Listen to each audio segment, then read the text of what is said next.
વડોદરાના હરણી તળાવમાં બનેલી બોટ દુર્ઘટના મામલે રાજ્યભરમાં બોટિંગના સ્થળો પર હાલ ચેકિંગ હાથ ધરાયું છે।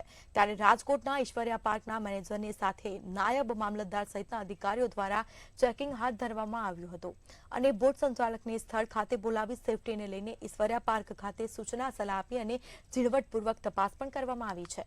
બોટિંગ કરવા આવતા લોકોને સેફટી અને સુરક્ષા માટે સૂચના અપાઈ છે કે નહીં તેની પણ તપાસ કરાઈ હતી।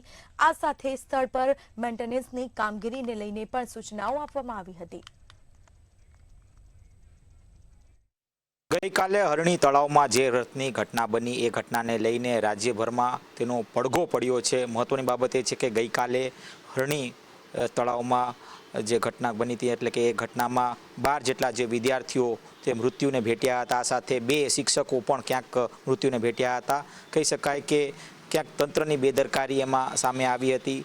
સ્કૂલ તંત્રની પણ ક્યાંક બેદરકારી સામે આવી હતી એટલે કે તેને લઈને રાજ્યભરમાં જ્યાં તળાવ એટલે કે જે પિકનિક સ્પોટ છે કે જ્યાં વિદ્યાર્થીઓની અવરજવર વધુ રહેતી હોય તેવા સ્થળ ઉપર ક્યાંક સરકારી અધિકારીઓએ મુલાકાત લીધી હતી।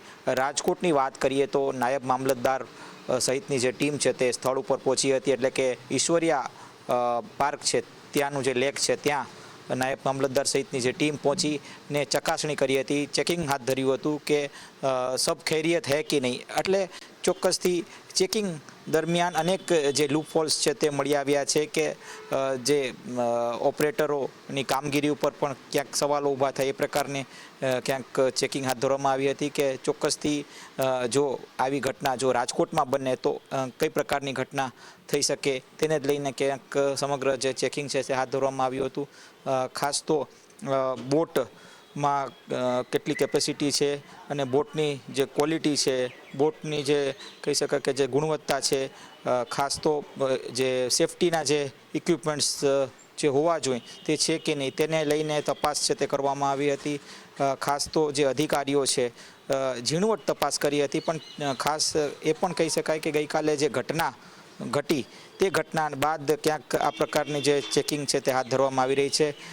તે પહેલાં જો આ પ્રકારની જે ચેકિંગ હાથ ધરવામાં આવે તો ક્યાંક લોકો પણ આવી ઘટનાથી બચી શકે પણ ક્યાંક આ પ્રકારની જે મોટી ઘટના જ્યારે ઘટિત થાય ત્યારબાદ જ ક્યાંક સરકારી બાબુઓની આંખ ખુલે છે આ પણ એક સત્ય વાત છે। ત્યારે રાજકોટમાં પણ ચેકિંગની કામગીરી છે તે કરવામાં આવી, નાયબ મામલતદારની ટીમ આ સાથે કહી શકાય કે રાજકોટ મહાનગરપાલિકા તરફથી પણ ક્યાંક એ પ્રકારનું નિવેદન સામે આવ્યું કે ફાયર અને જે ઇમરજન્સી સર્વિસ પણ ક્યાંક ત્યાં તૈનાત રાખવામાં આવશે એટલે કે જેથી કરીને આ પ્રકારના જો બનાવ જો ઘટના ઘટે તો ફાયર અને સેફટીના જે કર્મચારીઓ છે તે તાત્કાલિક તે ક્યાંક તે લોકો સુધી પહોંચે કે જે ઘટનાના જે વિક્ટિમ બન્યા છે અને તેઓને સારવાર મળી શકે।